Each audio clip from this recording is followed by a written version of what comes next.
إن الحمد لله نحمده ونستعينه ونستغفره ونعوذ بالله من شرور أنفسنا ومن سيئات أعمالنا من يهد الله فلا مضل له ومن يضلل فلا هادي له أشهد أن لا إله إلا الله وحده لا شريك له وأشهد أن محمدا عبده ورسوله لا نبي ولا رسول بعده اللهم صل وسلم وبارك على عبدك ورسولك محمد وعلى آله وأصحابه ومن تبعهم بإحسان إلى يوم الدين قد قال الله تعالى في كتابه الكريم أعوذ بالله من الشيطان الرجيم بسم الله الرحمن الرحيم يا أيها الذين آمنوا اتقوا الله حق تقاته ولا تموتن إلا وأنتم مسلمون وقال رسول الله صلى الله عليه وسلم اتق الله حيثما كنت وأتبع السيئة الحسنة تمحوها وخالق الناس بخلق حسن صدق الله العظيم وصدق رسول الكريم ونحن على ذلك من الشاهدين والشاكرين والحمد لله رب العالمين. Ma'asyiral muslimin, sidang jamaah salat Jumat rahimakumullah. Alhamdulillah, kita bersyukur dan memuji Allah Subhanahu wa taala atas berbagai nikmat yang Allah telah karuniakan kepada kita. Sungguh nikmat yang Allah telah berikan kepada kita sangat-sangatlah banyak, sehingga karenanya Allah Subhanahu wa taala berfirman, wa in ta'uddu ni'matallahi la tuhsuha. Jika kalian mencoba untuk menghitung nikmat yang Allah berikan, pasti kalian tidak akan mampu untuk menghitungnya. Tetapi di ayat yang lain Allah berfirman, wa qalilun min ibadiyas syakur. Ternyata hanya sedikit di antara hamba-hambaku yang pandai bersyukur. Nikmatnya banyak sehingga tak dapat dihitung karena banyaknya. Tetapi yang pandai bersyukur atas nikmat yang banyak tersebut menurut Allah Subhanahu wa taala qalil, sedikit. Semoga kita termasuk kelompok hamba Allah yang sedikit tetapi pandai bersyukur atas nikmat yang Allah berikan kepada kita. Dan sebenar-benarnya bukti syukur seorang hamba yaitu taatullah, mentaati Allah Subhanahu wa taala selaku zat yang telah memberikan nikmat kepada kita.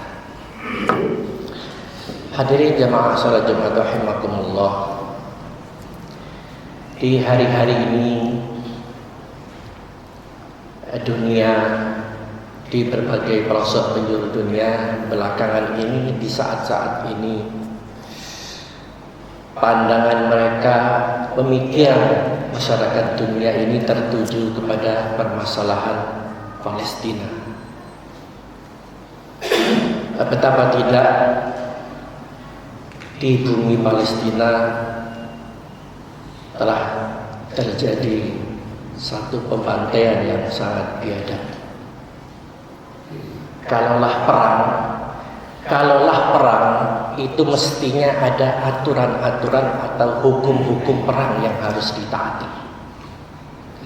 Tetapi mereka orang-orang Yahudi sama sekali tidak mengabaikan, tanpa mengikuti aturan-aturan. Mereka membunuh, hanguskan, menghancurkan, membantai kaum muslimin, tua muda, laki perempuan, terutama balita-balita, habis dibabat oleh orang-orang Yahudi laknatullah alaihi. Maka dunia hari ini semuanya tertuju kepada masalah Palestina. Hanya saja dalam menyikapi masalah Palestina yang menjadi sorotan dunia ini, masyarakat dunia ini terbagi menjadi 3 bagian. Yang pertama, kelompok pertama yang prihatin, merasa prihatin, merasa iba, merasa teriris-iris hatinya, terkoyak-koyak hatinya melihat penderitaan yang dialami oleh muslimin Palestina. Dan mereka mengadakan pembelaan dengan apa yang mereka mampu lakukan. Sedikit-dikitnya mereka mengadakan doa. Dan ini kita bisa lihat di berbagai tempat, di masjid-masjid, ya. Mereka mengadakan kunut nazilah di berbagai tempat. Ini bukti sekecil-kecilnya pembelaan, mendoakan mereka yang hari ini sedang dibantai oleh bangsa kera, yaitu Yahudi. Sekecil-kecilnya, ya. Mereka berdoa kunut nazilah, berurai air mata. Ada yang turun ke jalan-jalan, ya, mengadakan aksi demo pembelaan terhadap mereka. Ini kelompok pertama. Ada kelompok model manusia menyikapi masalah Palestina. Kelompok yang kedua, kelompok yang cuek-cuek bebek, kata orang. Dia tidak mau tahu. Mau ada masalah pembantaian kah, mau tidakkah di Palestina, dia tutup mata, tutup telinga. Dia dengar, bukan dia tak dengar, dia mendengar, tapi dia tidak mau tahu. Yang penting dia tidak terganggu aktivitasnya, tidak terganggu pekerjaannya. Dia dengar, tapi dia tidak ambil pusing. Dia diam, hanya menonton, melihat, dan mendengar. Tidak berkomentar apapun. Ini kelompok model manusia yang kedua. Model kelompok manusia yang ketiga, ini lebih parah dari yang kedua. Yaitu mereka yang tahu apa yang terjadi di Palestina. Mereka bukannya membela, bukannya mendukung, malah mereka menghujat. Mereka menyalahkan. Ya. Menghujat, menyalahkan, tidak cukup sampai di situ. Memfitnah. Siapa yang mereka fitnah? Kaum muslimin, para mujahidin yang ada di bumi Palestina. Dalam kondisi mereka yang difitnah ini berdarah-darah, ya, habis keluarganya, nyawa jadi taruhan. Dalam kondisi seperti itu, mereka difitnah. Oleh siapa yang memfitnah? Oleh mereka yang duduk manis, minum kopi, makan roti.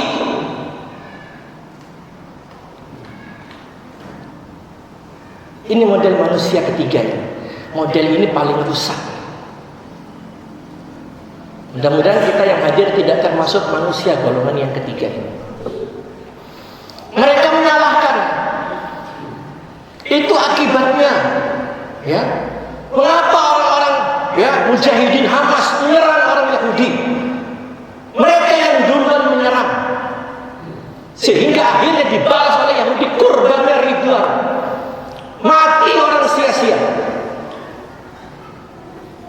Dan oleh mereka, dengan kondisi yang ada, ini orang-orang Palestina oleh mereka disuruh hijrah, pergi meninggalkan kampung halamannya, hijrah keluar.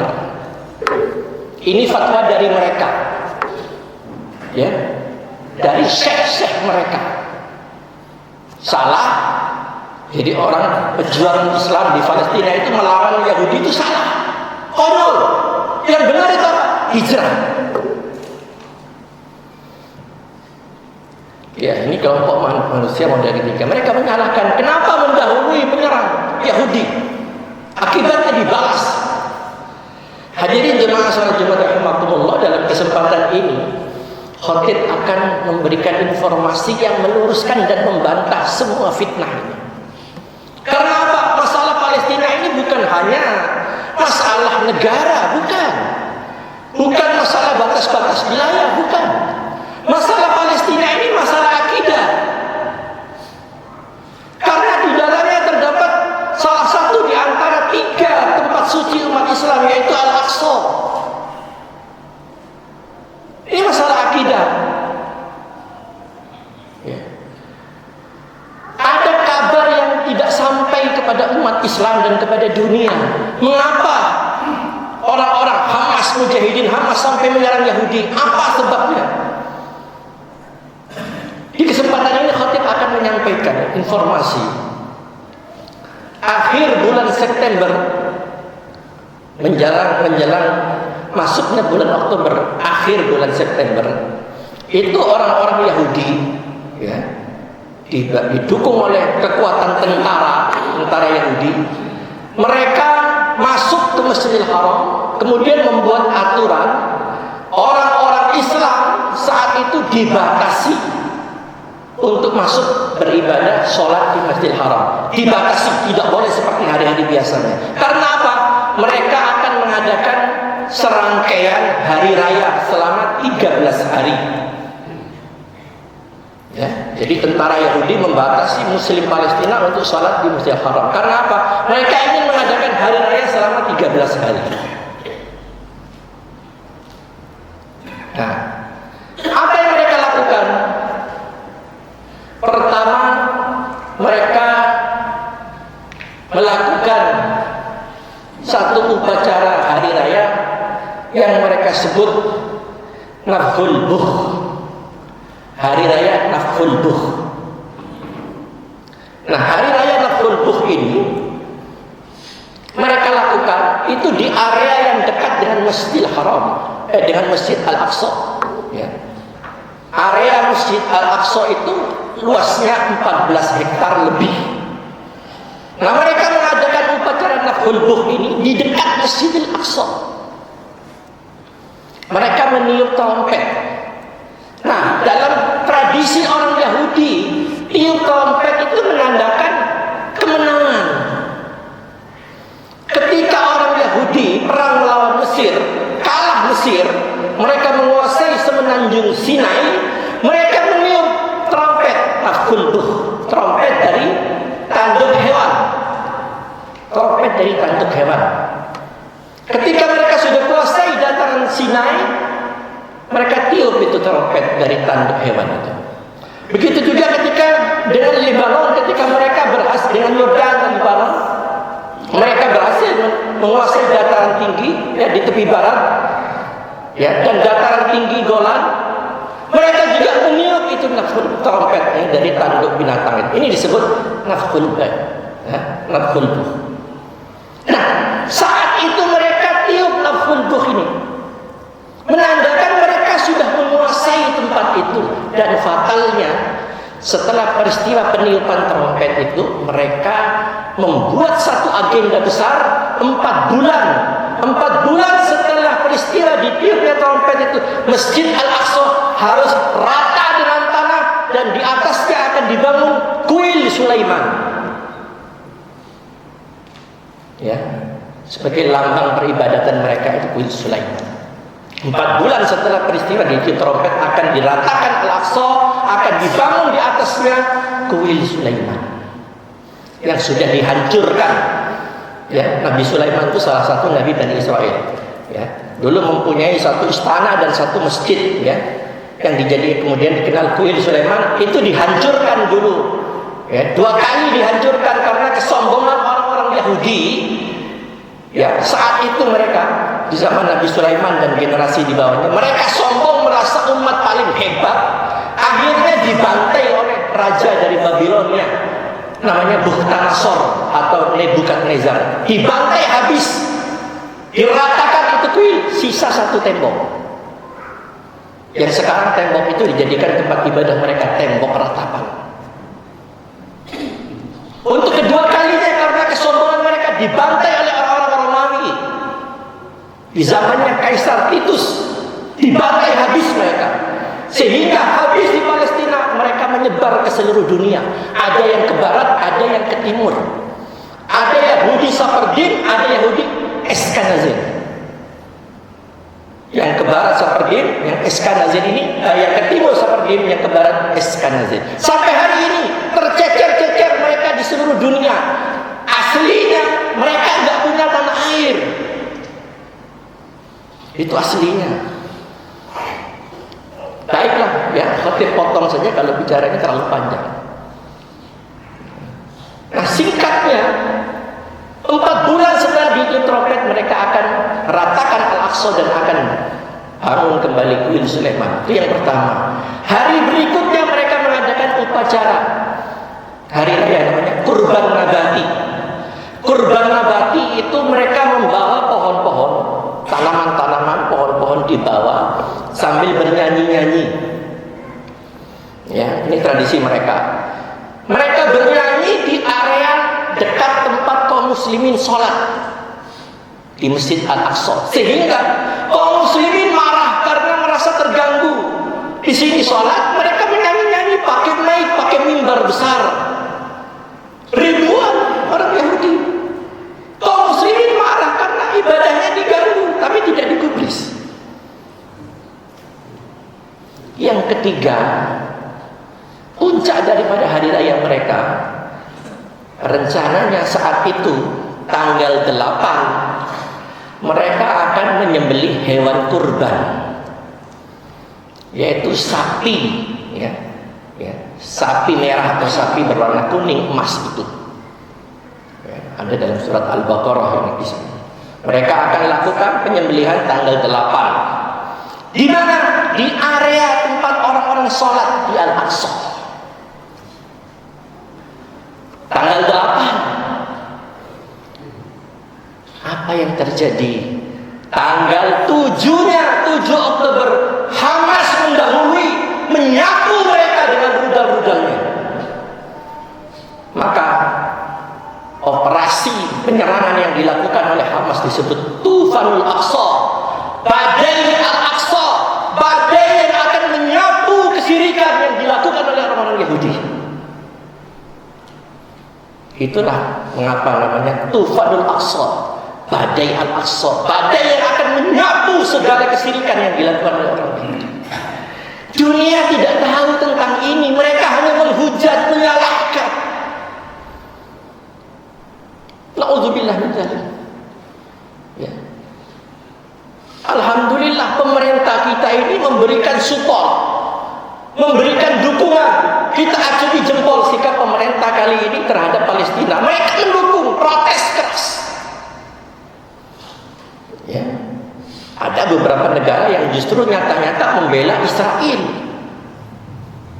Ya, pemerintah melalui juru bicaranya Menteri Luar Negeri menyatakan mengutuk keras dan meminta untuk hentikan. Ya. Nah, hadirin jemaah-jemaah rahimakumullah, yang menjadi keprihatinan kita, kok masih ada orang Islam tahu saudaranya berdarah-darah. Ya, tahukah antum semua wahai jamaah, hari ini orang-orang yang berjuang baik itu di Hamas ataupun faksi-faksi lain, mereka ini tadinya anak-anak yatim yang bapak-bapaknya dulu dibantai oleh Yahudi. Mereka ini rata-rata orang-orang yatim yang tumbuh besar,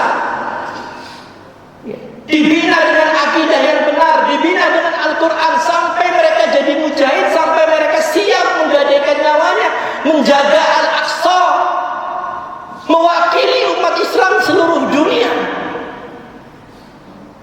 Kita ini makan enak, gak ada beban tanggung jawab menjaga Al-Aqsa. Mereka yang menjaga Al-Aqsa kok tega-teganya difitnah sebagai Syiah. Akidah macam apa ini? Tauhid macam apa yang mereka pelajari? Bahkan mereka menyatakan harus hijrah keluar meninggalkan Palestina. Itu yang benar menurut mereka. Padahal kata Rasulullah, la hijrata ba'dal fath. Tidak ada lagi hijrah, kata Nabi, tidak ada lagi hijrah setelah penaklukan kota Mekah tahun 8 Hijriah. Kota Mekah ditaklukkan oleh kaum muslimin. Ya. Setelah itu kata Rasulullah, la hijrata ba'dal fath. Tidak ada lagi hijrah setelah penaklukan kota Mekah. Walakin jihad wa niyat. Wa in istanfartum fanfiru. Yang ada kata Rasulullah, jihad dan niat untuk berjihad. Dan kalian jika diperintahkan untuk keluar berjihad, pergilah berjihad. Hadis sahih riwayat Bukhari. Mereka buang kemana hadis ini? Ini biar tahu, jangan sampai antum semua tertipu,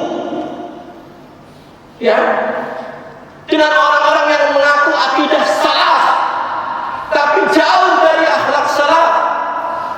Nggak ada salaf yang lari dari peperangan itu, nggak ada, Pak. Khud, carikan dalilnya.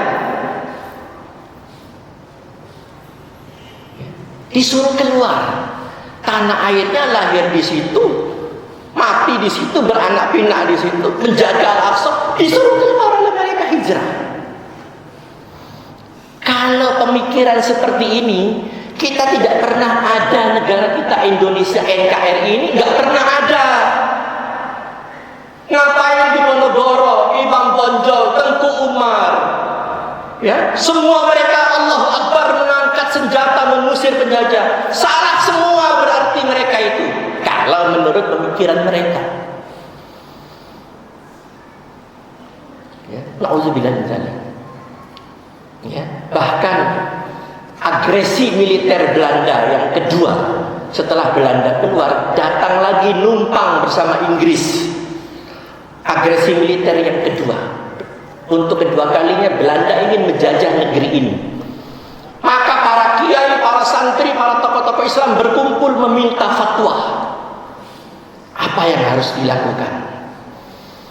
Maka seorang alim besar yang lama sekolah di Mekah dan menjadi pendiri Nahdlatul Ulama, Hadratus Syekh Kiai Haji Hashim Asy'ari, mengeluarkan fatwa wajib kaum muslimin berjihad membebaskan Indonesia daripada orang-orang kafir Belanda. Wajib. Fatwa terkenal dengan resolusi jihad. Terkenal fatwa itu sampai hari ini. Sampai-sampai hari ini, sekarang ini tanggal 22 Oktober dijadikan hari santri, memperingati apa? Memperingati resolusi jihad. Tahukah mereka tentang ini? Di mana akal mereka? Berani-beraninya menyalahkan, bahkan memfitnah. Ma'udzubillah. Padahal fenomena orang-orang Islam mujahidin yang ada di Palestina melawan orang-orang Yahudi itu Nabi sudah kabarkan jauh-jauh hari. La tazalu ta'ifatun min ummati 'alal haqqi dhahirin wa 'aduwwihim qahirin la yadurruhum man khadalahum illa ma asabahum hatta ya'ti Allahu amruhum wa hum kadzalik. Kata Rasulullah,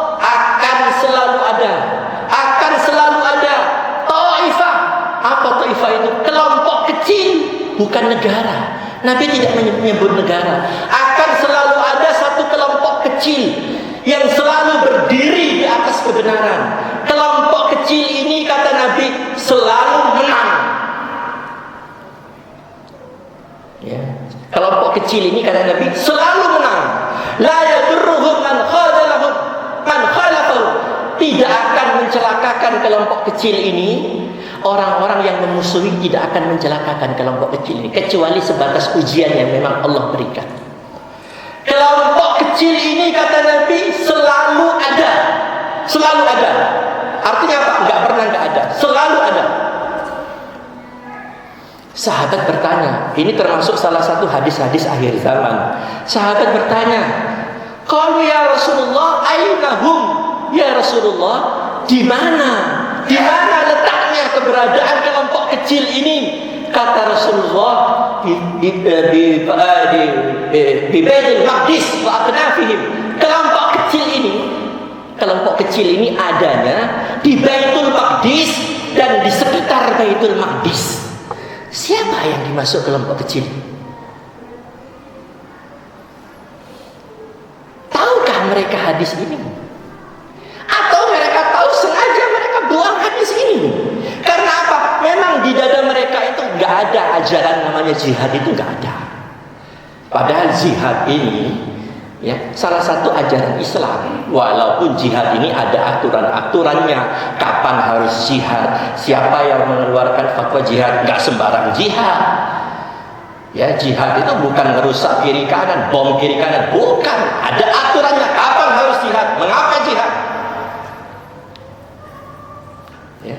Nabi sudah mengungkapkan kelompok kecil ini di Baitul Maqdis dan sekitarnya. Siapa? Hadirin sidang jemaah-jemaah rahimakumullah, khatib sampaikan ini dengan satu niatan, jangan sampai kita ini ikut ya dengan was-wasnya setan, bisikan-bisikan setan, sehingga lisan kita secara tidak sadar ikut menghujat, ikut menyalahkan. Hati-hati. Inna sam'a wal basara wal fu'ada kullu ulaika kana anha mas'ulan. Hati-hati, sesungguhnya mata kita, telinga kita, hati kita nanti akan ditanya dan dimintai pertanggungjawaban di hadapan Allah. Bayangkan, aneh bin ajaib, duduk manis, minum kopi, makan roti, berani menghina orang yang berdarah-darah, menjaga Al-Aqsa, mewakili kaum muslimin seluruh dunia. Ajib. Akidah apa ini? Ya, padahal inti akidah, inti kalimat tauhid la ilaha illallah, intinya harus muncul dua sikap, al-wala wal bara. Al-wala dukungan, loyalitas, kesetiaan, pembelaan harus ada. Siapa yang harus didukung, siapa yang dicintai, siapa yang dibela, harus jelas. Yang kedua al-bara, siapa yang harus dimusuhi, siapa yang harus dibenci, siapa yang harus kita berlepas diri, harus ada. Kalau kita ngaji ilmu tauhid, nah hari ini kadang-kadang terbalik. Musuh dia berikan loyalitas, musuh dibela, saudara Islamnya dicaci. Ada, ya, bukan kelompok yang saya maksud. Ada kelompok yang lain lagi. Kelompok yang lain lagi ini betul-betul bodoh, nggak ngerti Islam. Musuhnya dibela, ngakunya Islam, musuhnya dibela, orang Islam disalahkan. Ada, ya, bukan kelompok yang tadi, yang lain lagi. Musuhnya dibela, umat Islam disalahkan. Karena apa? Dia tak paham Islam. Ya. Maka hadirin jemaah-jemaah rahimakumullah, ketahuilah, khatib simpulkan apa yang terjadi hari ini di Palestina sebagai bukti benarnya apa yang disabdakan Rasulullah Sallallahu Alaihi Wasallam. Akan selalu ada satu kelompok kecil yang selalu membela kebenaran, di atas kebenaran, dan selalu dimenangkan oleh Allah. Tidak akan mencelakai kelompok itu orang yang menyelisih dan memusuhinya sampai hari kiamat. Sahabat bertanya, wa ainahum ya Rasulullah, di mana mereka? Di Baitul Maqdis wa kunafihim. Mereka kelompok kecil itu adanya di Baitul Maqdis dan sekitar Baitul Maqdis. Hari ini terbukti apa yang dikatakan Rasulullah sallallahu alaihi wasallam. Hadirin sidang jemaah-jemaah rahimakumullah, mudah-mudahan khutbah ini bisa memberikan informasi yang mencerahkan, sehingga kita sebagai muslim, sikap yang benar yaitu al-wala, harus memberikan dukungan, kesetiaan, kecintaan kita. Minimal hari ini angkat tangan kita, doakan mereka. Kalau tidak, nanti kita akan ditanya di hadapan Allah. Apalagi sinis, ya, mencari-cari kesalahan, ya, kesalahannya dicari-cari untuk dijatuhkan. Ya, hati-hati, itu bukan dia memusuhi orang Palestina atau memusuhi kaum muslimin yang membela. Hati-hati, yang dimusuhi oleh dia itu Allah. Ada cara Allah untuk mencelakakan orang seperti itu, gampang. Ya, setidak-tidaknya kalau nggak dapat di akhirat, nanti ketika sakratul maut, orang-orang yang khianat, yang nggak suka dengan Islam, yang benci Islam, anti, tunggu kalau nyawanya sudah di kerongkongan, lihat nanti. Hadirin sidang jemaah-jemaah rahimakumullah, sekali lagi marilah peristiwa Palestina ini menggugah perasaan kita sehingga kita ini tidak diam. Sedikit-dikitnya kita berikan bantuan apa yang bisa kita lakukan. Minimal kita mengangkat tangan berdoa untuk mereka. Semoga Allah menolong mereka, menguatkan mereka, dan memenangkan mereka, insyaallah. Barakallahu lana fi hayatina wa mamatina.